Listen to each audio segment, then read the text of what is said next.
A very very good morning India voice के सभी दर्शकों को मेरा नमस्कार। आज के अखबार में हाजिर हूं मैं साक्षी केसरी। हर रोज की तरह आज भी बात होगी अखबारों की सुर्खियों की, उन खबरों की जिसका सीधा सरोकार आपसे है, उन सुर्खियों की जिस खबरों से आप रूबरू कराना आप लोगों को बेहद ही जरूरी है। तो शुरुआत करती हूं। सबसे पहले बात करेंगे कृषि कानूनों को लेकर के, चूंकि वो रद्द कर दिया गया है। सदन के दोनों ही संसद के दोनों ही सदनों में उसे भंग कर दिया गया है, लेकिन अभी भी किसान आंदोलन कर रहे हैं और लगातार अपनी मांगों को लेकर के डटे हुए हैं। इस पर अपडेट क्या है वो मैं आपको बता देती हूं, जिसको जो कि तमाम न्यूज़पेपर में आपको आज की हेडलाइंस में मिल जाएंगे, चाहे वो नवभारत हो, दैनिक जागरण हो, हिंदुस्तान हो, दैनिक भास्कर हो। ये तमाम न्यूज़पेपर ने अपने फ्रंट पेज पर इस खबर को छापा है। साथ में इसका जो अपडेट है वो मैं आपको बता देती हूं कि केंद्र ने, चूंकि किसानों ने एमएसपी को लेकर के मांग की थी, ये कहा था कि एमएसपी पर कानून बनाई जाए, साथ में जो किसान आंदोलन में मरे हैं उनके परिजनों को मुआवजा दिया जाए।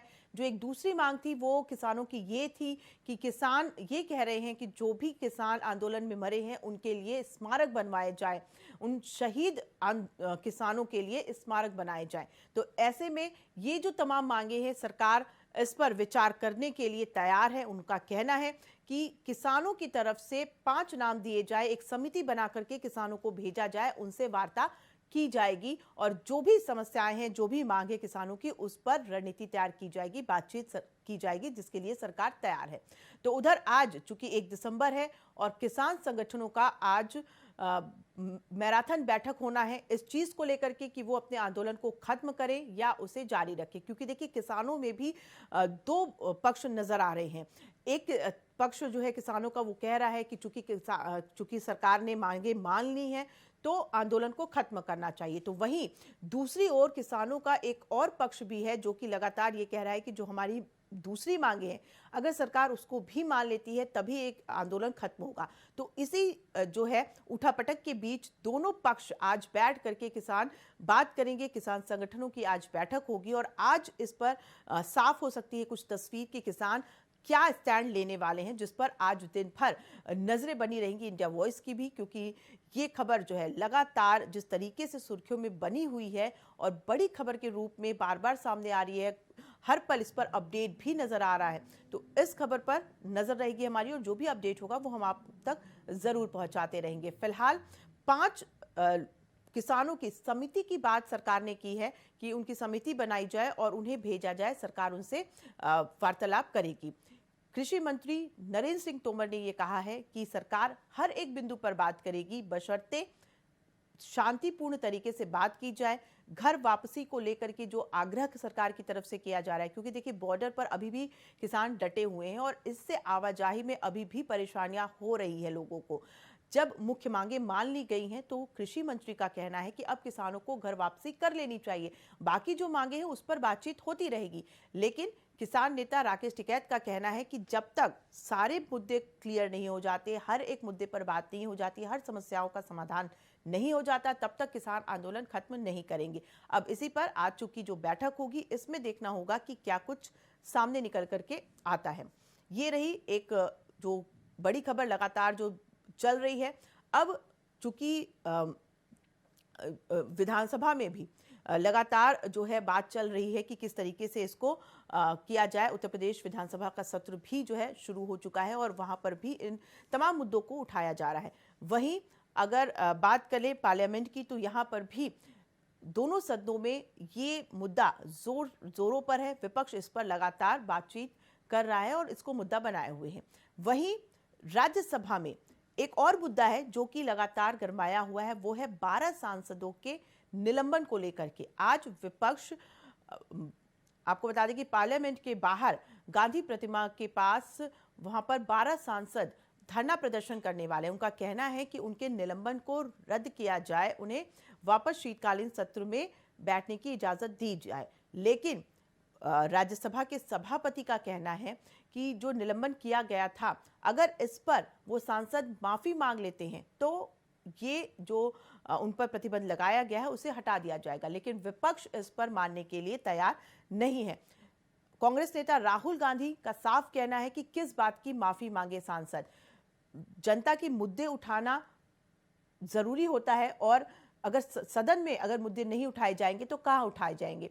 वहीं सरकार का कहना है कि मुद्दे उठाइए लेकिन शांतिपूर्ण तरीके से।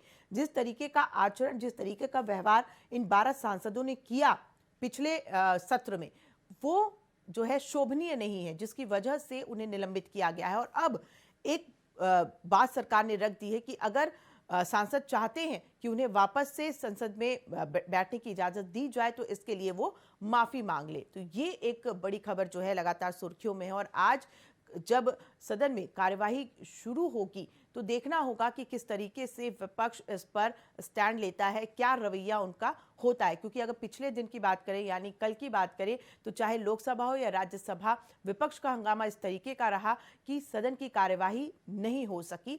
पहले 2 बजे स्थगित की गई, फिर 3 बजे स्थगित की गई, और उसके बाद दिन भर के लिए कार्यवाही को स्थगित करना पड़ा। अब आज चूंकि तीसरा दिन होगा, तो ऐसे में देखना होगा कि किस तरीके से काम होगा, और जो विपक्ष वहां पर प्रदर्शन करेंगे, उसके बाद सरकार क्या कदम उठाती है। क्या वो सांसद माफी मांगते हैं, या सरकार की तरफ से कुछ और ऑफर किया जाता है, कुछ और कहा जाता है, या उन्हें वापस लिया जाता है। तो इस खबर पर भी हमारी नजर रहेगी लगातार, और इस पर जो अपडेट होगा वो आप तक पहुंचाई जाएगी।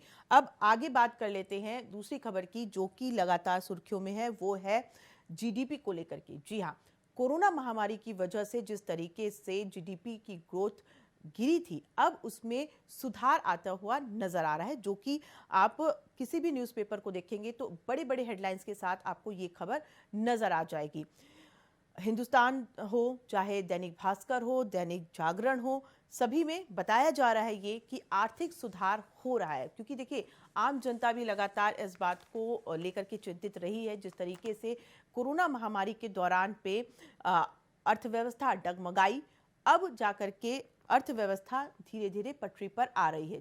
क्योंकि पिछले अगर त्योहारी सीजन की बात की जाए तो उसमें जिस तरीके से लोगों ने बढ़ चढ़ करके हिस्सा लिया, उसको देखते हुए आर्थिक जो मंदी थी, एक तरीके से कह सकते हैं, जो ग्रोथ रुकी हुई थी, अब उसमें रफ्तार आ गई है, और ये रफ्तार आई है 8.4% की। तो आपको एक बार यहाँ पर मैं बता देती हूँ कि किस तरीके से कौन कौन से ऐसे सेक्टर हैं जिसमें अर्थव्यवस्था जो है पटरी पर आई है।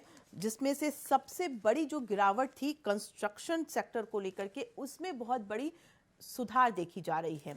साथ ही एग्रीकल्चर हो, माइनिंग हो, मैन्युफैक्चरिंग हो, यूटिलिटी सर्विस हो, कंस्ट्रक्शन में जैसा कि मैंने आपको बताया कि बहुत बड़ा सुधार नजर आया है।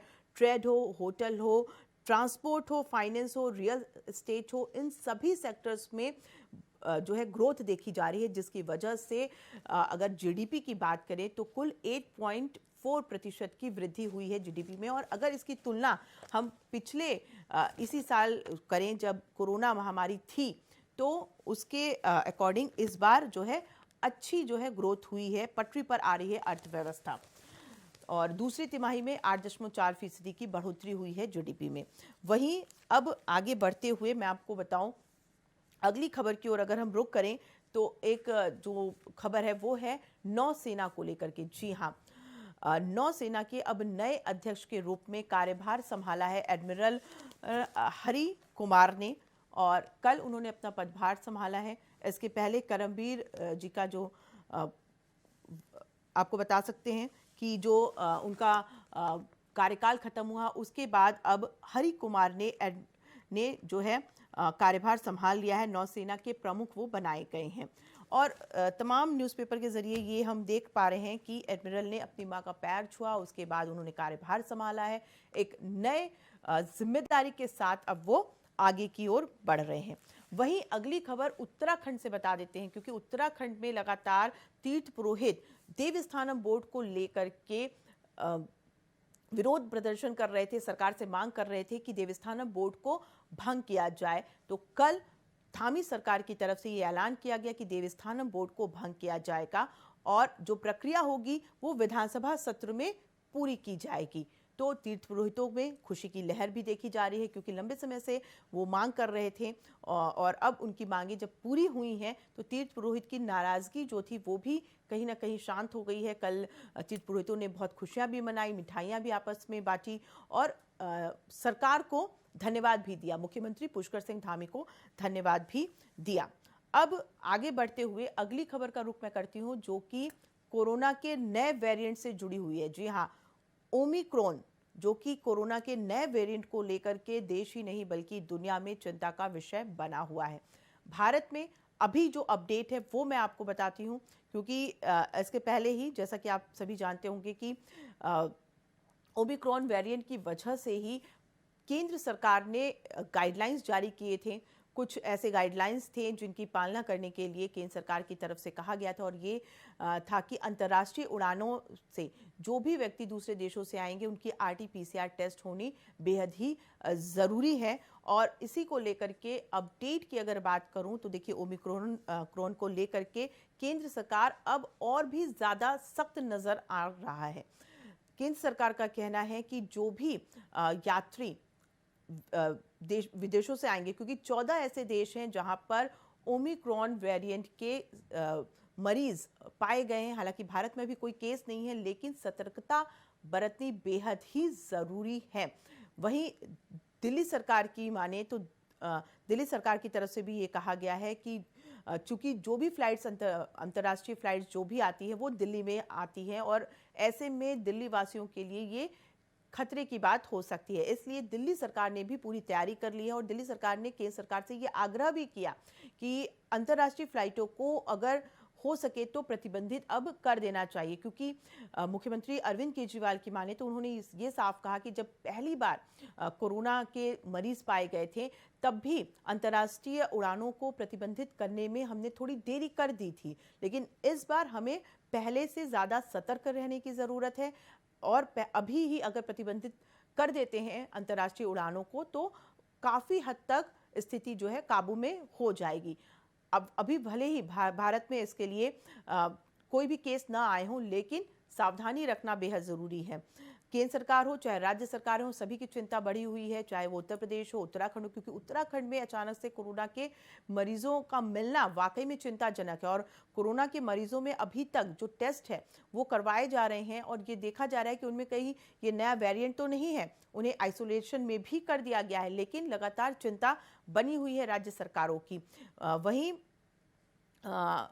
ओमिक्रॉन को लेकर के अब ये कहा जा रहा है कि जिस तरीके से ये बढ़ रहा है उसको देखते हुए एहतियात जो कदम उठाने की बात जो की जा रही है ओमिक्रॉन को लेकर के, उसमें कहा जा रहा है कि टेस्टिंग को बढ़ाया जाए।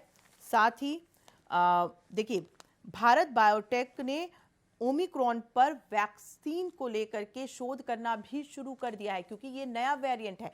जब कोरोना ने देश में दस्तक दी थी तो भी एक्सपर्ट्स ने ये कहा था कि चूंकि ये ऐसी महामारी है जिसके बारे में कुछ भी नहीं पता है, और उसके बारे में जानना, उसको रिसर्च करना बेहद ज़रूरी था।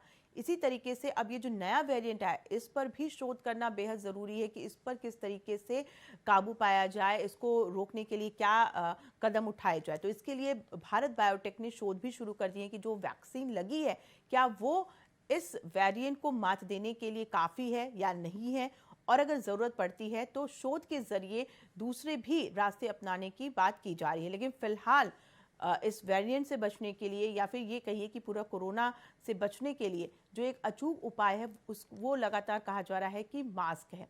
मास्क का उपयोग ज़रूर करिए, सोशल डिस्टेंसिंग रखिए, बहुत ज़्यादा ज़रूरत ना हो तो भीड़ भाड़ वाली जगह पे मत जाइए, क्योंकि इस वेरिएंट को बताया जा रहा है कि ये 7 गुना तेज़ी से ज़्यादा फैलता है, पहले से भी ज़्यादा खतरनाक है। हालांकि इस वेरिएंट से जो भी अगर मरीज संक्रमित होते हैं तो उनमें मौत का खतरा कम होता है, लेकिन इसके स्प्रेड होने की जो स्पीड है वो बहुत ज़्यादा है, डेल्टा वेरिएंट से भी बहुत ज़्यादा, जबकि डेल्टा वेरिएंट जो है दूसरी लहर में कोरोना की आई हुई थी। तो ऐसे में जो एहतियात कदम है उसको उठाने के लिए संक्रमितों के नमूने जो हैं जीनोम सीक्वेंसिंग के लिए भेजने का फैसला भी लिया गया है। देखिए, लगातार चाहे केंद्र हो चाहे राज्य सरकारें एहतियात के तौर पर हर एक कदम उठाने की तैयारी में है। गृह मंत्रालय ने भी सभी राज्यों से बाहर आने जाने वाले यात्रियों की जांच करने की बात की है। ये भी कहा जा रहा है कि ज़रूरत ना हो तो बाहर ज़्यादा ना निकले, भीड़ भाड़ वाली जगह में ना जाए। साथ ही देखिए, एहतियात के कदम जो उठाए जा रहे हैं वो ये भी हैं कि 15 दिन में अफ्रीकी देशों से 1000 यात्री मुंबई पहुंचे हैं, जहां 100 से भी ज़्यादा जांच जो है किए गए हैं, 1000 जो यात्री पहुंचे हैं उनमें जो है जांच भी किए गए हैं, रिपोर्ट आने का इंतजार किया जा रहा है। ऐसा नहीं है कि सिर्फ जांच किया गया और कुछ घंटे के बाद उन्हें फ्री कर दिया गया, बल्कि इंतजार किया जा रहा है। उनकी रिपोर्ट जब आ जाती है, जब नेगेटिव आ जाती है, तब उन्हें आइसोलेशन में भी भेजा जाता है नेगेटिव आने के बाद भी, क्योंकि देखिए ओमिक्रॉन ये जो वेरिएंट है, नहीं पता कि किस तरीके से प्रभाव डालेगा, इसके क्या इफेक्ट्स हैं, क्या साइड इफेक्ट्स हैं, इस पर शोध करना बेहद ज़रूरी है। तो इसी के साथ फिलहाल आज के अखबार में मैं इतना ही बताऊंगी, और बाकी जो खबरें हैं उस पर हमारी नज़रें जो है बनी रहेंगी। आज दिन भर जो भी अपडेट होगी वो आप तक पहुंचाई जाएंगी। फिलहाल बहुत बहुत ज़्यादा सावधानी रखिए, अपना ख्याल रखिए, अपनों का ख्याल रखिए। फिलहाल दीजिए मुझे इजाज़त। नमस्कार।